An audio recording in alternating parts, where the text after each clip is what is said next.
Hoje também de Senna, né? Ayrton Senna do Brasil. Mas na história de hoje sobre Tiradentes, por que Barbacena tem na sua bandeira o braço de Tiradentes? Quem foram os inconfidentes nascidos em Barbacena? E o que o Joaquim Silvério dos Reis tem a ver com o pontilhão aqui em Barbacena? Intrigantes perguntas respondidas neste bem-humorado especial Exaltação a Tiradentes, agora no contato direto com o historiador Edson Brandão. Joaquim José da Silva Xavier morreu a 21 de abril pela independência do Brasil. Foi traído e não traiu jamais a Inconfidência de Minas Gerais. É simples assim.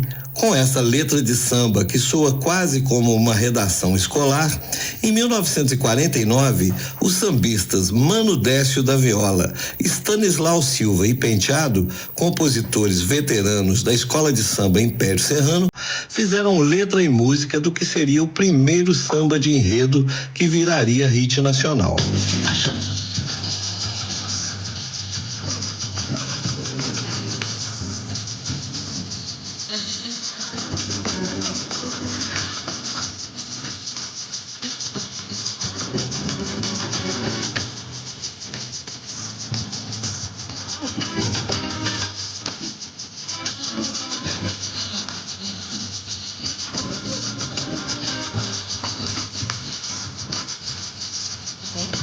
Com o título Exaltação a Tiradentes, o samba extrapolou o desfile das escolas de samba, que sob as ordens de Getúlio Vargas eram realizadas na Avenida Rio Branco, no Rio de Janeiro. Ainda não existiu o Sambódromo do Brizola, que tornou o Rio a cidade com a maior passarela do samba do mundo e epicentro do carnaval brasileiro. Mas cá entre nós, o que tinha esse personagem e esse tema de uma época tão antiga para caírem no gosto popular? O fato é que Tiradentes e sua inconfidência, ou seja, sua suposta traição à lealdade dos reis portugueses, fez dele o herói nacional mais conhecido e, de certa forma, mais amado pelo povo. O alferes, que também era dentista e revolucionário, o sonho de uma liberdade que nunca chegou, a traição de Silvério dos Reis, a maldade de uma certa rainha louca. Tudo isso é tão rocambolesco e irreal que parece um roteiro de novela e, por que não, um enredo de escola de samba. Hoje é 21 de abril de 2025. Estamos em Barbacena, Minas Gerais, em pleno feriadão que muita gente nem sabe mais por que foi decretado e o que está sendo comemorado, ou melhor, relembrado. Pensando bem, meu caro ouvinte, não seria de bom tom comemorar alguma coisa nessa data. Afinal, hoje é o aniversário de morte de um cidadão brasileiro de 45 anos, processado pelo governo colonial, condenado, enforcado e esquartejado. Eu fico aqui imaginando, se enforcar alguém já seria algo difícil de fazer, imagina o cara que teve a infeliz missão de picar em pedaços o cadáver de um contribuinte morto por discordar de um Estado opressor e sedento de impostos. Vale lembrar que essa confusão toda envolvendo a tal Inconfidência Mineira foi por causa dos impostos abusivos cobrados pelo governo português, praticamente a metade do que pagamos hoje, e talvez por isso, mesmo sem perceber, nos sentimos com a corda no pescoço toda vez que chegam os boletos e os carnês com aquelas mensalidades que esquartejam nossas dívidas, igualzinho ao Joaquim José, o contribuinte inadimplente mais famoso do Brasil. Ele foi morto há 233 anos atrás. Entendeu por que você se identifica tanto com o Tiradentes? Mas não é exatamente disso que vamos falar aqui. Até porque todo mundo já sabe aonde vai dar essa história. Ou seja, no dia 21 de abril de 1792, na cidade do Rio de Janeiro, capital da colônia portuguesa da América do Sul, onde Joaquim José da Silva Xavier estava preso, ele foi executado com certos requintes de marketing para assustar o povo e mostrar quem mandava no pedaço. Aliás, sempre foi assim. O alferes, antes de seguir para a forca no Largo da Lampadosa, ficou quase 4 anos em cana, de maio de 1789 até o fatídico 21 de abril, quando sua sentença foi cumprida. O rito foi sumário. Às 3 horas da madrugada do dia 20, o oficial de justiça, como um urubu dos Barros Agouros, entregou na carcerária malandragem, as sentenças e no dia seguinte o carrasco mandou brasa. O Largo da Lampadosa, lá no Rio de Janeiro, é justamente a Praça Tiradentes hoje. E também hoje lá existe a Igreja de Nossa Senhora da Lampadosa, que nos remete à ilha de Lampedusa, na Itália. Mas o Tiradentes não teve a clemência da santa, nem da rainha e nem do tribunal. Dos 23 indiciados, 12 foram condenados à morte, mas no final das contas, só um pagou o pato, justamente o menos poderoso, mas certamente o mais influente e conhecido do povão mineiro. Mas vamos fingir que hoje é 21 de abril de 1792, ou seja, atrasem seus relógios em 233 anos e vocês estarão na Vila de Barbacena, que ganhou esse nome há apenas um ano atrás, ou seja, em 1791, quando deixamos de ser o arraial da Igreja Nova para nos transformar na Vila de Barbacena.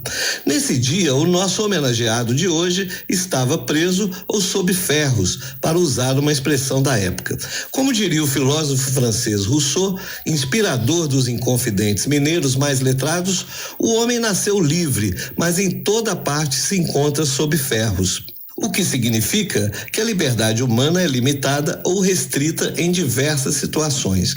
No caso do Tiradentes e seus colegas, eles tinham liberdade para trabalhar, mineirar, construir cidades e igrejas majestosas, mas tinham a obrigação de pagar impostos a um rei que morava a milhares de quilômetros, mas que não perdia de vista sua galinha dos ovos de ouro. E no caso de Minas Gerais ainda tinham os diamantes também. Estamos em uma época em que BH e Juiz de Fora ainda não existem. A capital de Minas é Ouro Preto e o Visconde de Barbacena, ou seja, Luiz Antônio Furtado de Castro do Rio de Mendonça e Faro, está no poder. E a priori foi ele que descobriu a tentativa de golpe contra a coroa portuguesa. A coroa a quem me refiro não é a rainha de Portugal, apesar dela ter 58 anos na época da Inconfidência, mas entenda a coroa como a monarquia portuguesa. Mas em uma visão mais local, no dia, mês e ano em que Tiradentes morreu, quem era o prefeito de Barbacena atendia pelo nome de Manuel de Sá Fortes Bustamante Nogueira. Tinha a patente de coronel, mas não era militar. Aliás, também não era prefeito, pois nem existia esse cargo na época. O Bustamante era, na verdade, presidente da Câmara Municipal e com ele atuavam apenas 5 vereadores. Ninguém disputava eleição para os cargos públicos e vereador não tinha gabinete, nem assessores e nem ganhava salários e jetons, mas tinha algum poder. No dia em que Tiradentes morreu, provavelmente ninguém ficou sabendo aqui em Barbacena, pois era sábado e sábado você já sabe, não tem contato direto. E o programa da Tatá não trataria de um assunto tão nefasto quanto um enforcamento seguido de esquartejamento, né? Convenhamos. Além disso, o Joaquim José não era ainda a celebridade consagrada em samba enredo como conhecemos hoje. Levaria tempo para ele hypar nas redes sociais. Era apenas mais um Silva preso e morto em nome da lei e da ordem. Mas se o drama do alferes Joaquim José demoraria para chegar aos barbacenenses ou igreja novenses, as sentenças caíram como uma bomba no adro da Igreja da Piedade, pois muitos dos moradores importantes daqui estavam envolvidos até o pescoço com esta rebelião que nunca saiu das reuniões, mas que deixou Portugal com um alerta vermelho ligado por muito tempo, pois se o povo se juntasse para isso usam 2 instrumentos, a lei e os ferros.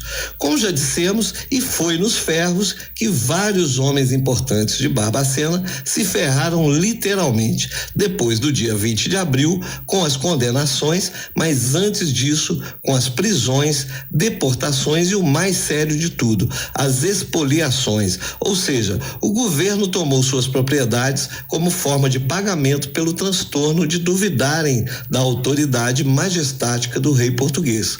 Suas famílias foram perseguidas e, como muitos tinham negócios diretos com o reino, ficaram ainda mais endividados. Foram 5 os moradores da região de Barbacena envolvidos no movimento, que passou para a história com o nome de Inconfidência, mas que como peça jurídica se chamava Devassa, ou melhor, viraria os Autos da Devassa. Por sinal, tem 2 palavras bem estranhas que resumem bem essa frustrada rebelião mineira: a derrama e a devassa. A derrama seria um piso mínimo de 100 arrobas anuais na arrecadação do Quinto do Ouro, ou seja, o governo tinha que completar na marra a meta de arrecadação de impostos. Se não desse, o contribuinte teria tirado do próprio bolso a diferença faltante. A devassa era a averiguação detalhada de um crime e, devassados da cabeça aos pés, bastava ter seu nome citado por um dos acusados que o cara já estava ferrado e logo sob ferros. Aí é que entra Joaquim Silvério dos Reis, morador da fazenda da Caveira de Baixo, ali na região do Pontilhão, em Barbacena. Isso mesmo, hein? O traidor morava em Barbacena e foi daqui que ele escreveu sua delação premiada e na carta está lá: Igreja Nova, ou seja, Barbacena, 11 de abril de 1789. O Silvério dos Reis não era qualquer um, não. Era coronel e comandante do regimento de cavalaria auxiliar na comarca do Rio das Mortes. Era, na prática, uma milícia que ajudava as forças militares regulares, que eram poucas, para manter a lei e a ordem na colônia. Silvério Dedo Duro não era só isso também. Ele era fazendeiro, minerador, também estava com o carnê do IPTU, do IPVA, do ITR, tudo atrasado. Ou seja, estava inadimplente com a coroa portuguesa e achou um jeito de obter uma anistia mais rápida. Dedurou todos os colegas. Digo colegas porque o Tiradentes, Tomás Antônio Gonzaga e outros inconfidentes, mais importantes até, convidaram o Silvério para entrar no esquema, pois ele teria, além de seus jagunços fantasiados de soldados, muita pólvora para que a Inconfidência pudesse ter munição e assim resistir à reação do reino português. Se eu fosse ler a carta, ficaria aqui o programa inteiro, pois além do puxa-saquismo e dos salamaleques típicos de qualquer lambe-botas do governo, o Silvério dos Reis, além de entregar os cabeças do levante, ainda dava a ficha de cada um, classificando seu grau de importância entre os líderes e os pé-rapados. Dentre estes, alguns que eram seus vizinhos, pois moravam em Barbacena, que ainda era Igreja Nova. Importante dizer que apenas o Silvério dos Reis morava em um local mais identificável com o atual perímetro urbano da cidade. Se você acha que outros inconfidentes moravam na Rua 15 ou num condomínio de luxo do São José ou no Ceolim, saiba que apesar de serem tidos como pé-rapados pelo patife do Silvério dos Reis, todos os outros moravam em fazendas, pois morar em uma vila era coisa para pobre. Os pequenos comerciantes, pessoas assim, os mais abonados moravam nas suas fazendas, que supriam a vida diária com tudo o que produziam. As vilas eram lugares de passagem e normalmente estavam infestadas de desocupados, pequenos ladrões e mulheres da vida, se é que você me entende.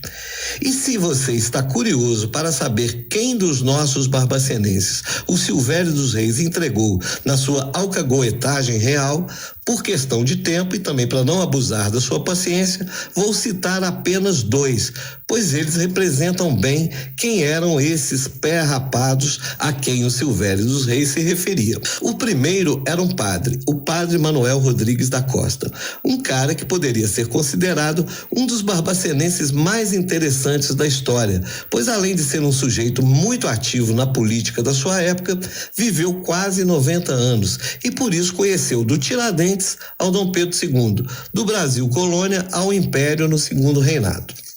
Ele morava na fazenda do Registro Velho, hoje Doutor Safortes, na fronteira com Antônio Carlos. O padre era mais do que um sacerdote católico metido com política, era fazendeiro e empreendedor. Isso numa época em que, por leis coloniais, o Brasil era obrigado a comprar produtos manufaturados de Portugal e seus parceiros comerciais envolvidos nisso. O padre queria plantar em Barbacena linho e algodão para produzir tecidos, ou acreditava que além de arrancar ouro do chão e dos rios, os mineiros deveriam se ocupar de plantar e produzir mais alimentos para serem vendidos no Brasil. E é claro, isso não agradava aos portugueses, que além de tirar as riquezas do Brasil, ainda nos obrigavam a comprar os badulaques que eles fabricavam a custos de importação piores do que as blusinhas da Shopee hoje em dia.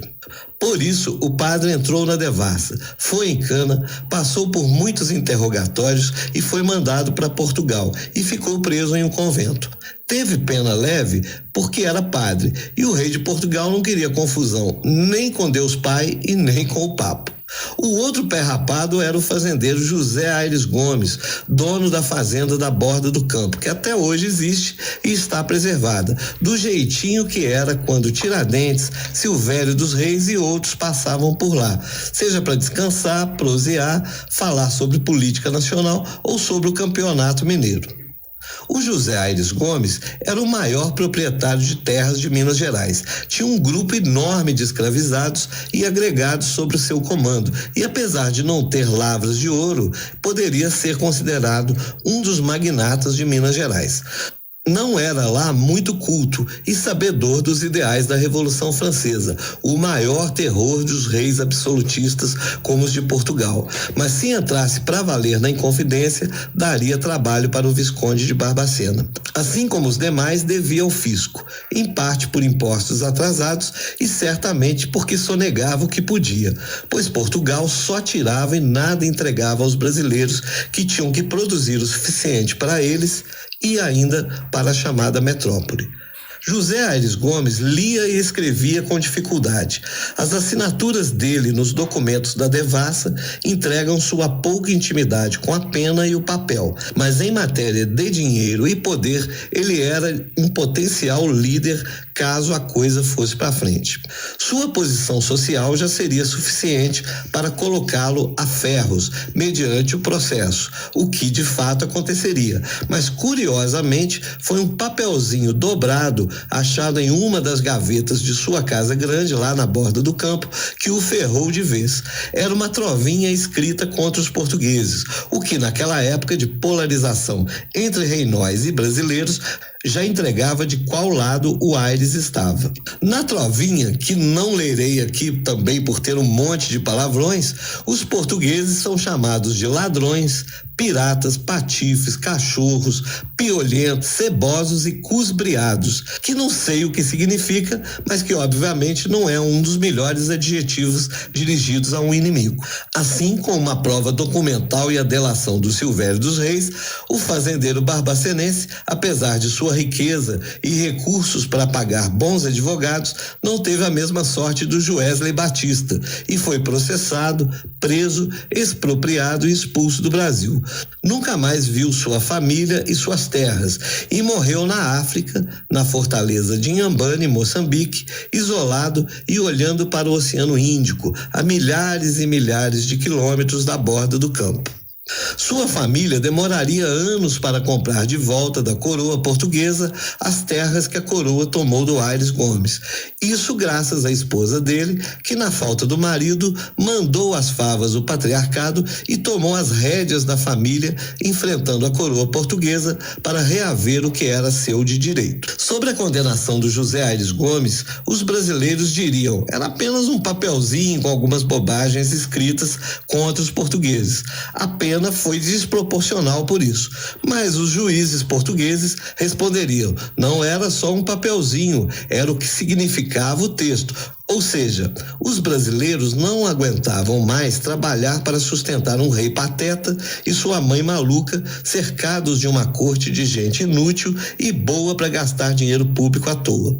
Enfim, os condenados cumpririam suas penas e o Tiradentes ainda voltaria ao cenário do seu crime de traidor, ou seja, ao longo do caminho novo, mas voltaria aos pedaços. Um pedaço da região de Cebolas, no sul do estado do Rio, outro pedaço acolá, a cabeça em Vila Rica e um braço nas imediações da Igreja do Rosário dos Escravos de Barbacena. Os pedaços cortados do Tiradentes viajaram temperados com salmoura para cheirar menos mal, e no caso de Barbacena foi colocado perto da igreja dos escravizados para humilhar ainda mais a condição do Tiradentes como um cidadão de segunda classe. Mas de fato o engrandeceu ainda mais, por aproximá-lo mais do povão do que daqueles figurões coloniais, mesmo de alguns inconfidentes condenados que certamente estavam mais motivados por seus próprios interesses do que por ideais de liberdade e sentimentos nacionalistas de um Brasil ainda cheio de mazelas como a escravidão, o desprezo pelos indígenas e outras chagas que ainda persistem. Se você é de Barbacena ou está por aqui hoje, quando passar ali pelo Rosário, pelo Pontilhão, por Safortes ou Antônio Carlos, mesmo que estes lugares não estejam nos livros de história, a história da Inconfidência está neles e jamais será apagada. Quanto ao Tiradentes, barbudo ou careca, líder inconfidente ou pé rapado, bode expiatório ou não, escolhido para Cristo, herói fabricado, não interessa o que te falam sobre ele. O fato é que o alferes virou um símbolo de algo que desejamos, mas nem sempre alcançamos: a liberdade e a autonomia, a liberdade ainda que tardia. Se você teve paciência de chegar até aqui, agora vem a recompensa: a velha guarda do Império Serrano e a voz deliciosa da Elis Regina, para te lembrar o mais importante dessa história toda: ele foi traído, mas não traiu jamais.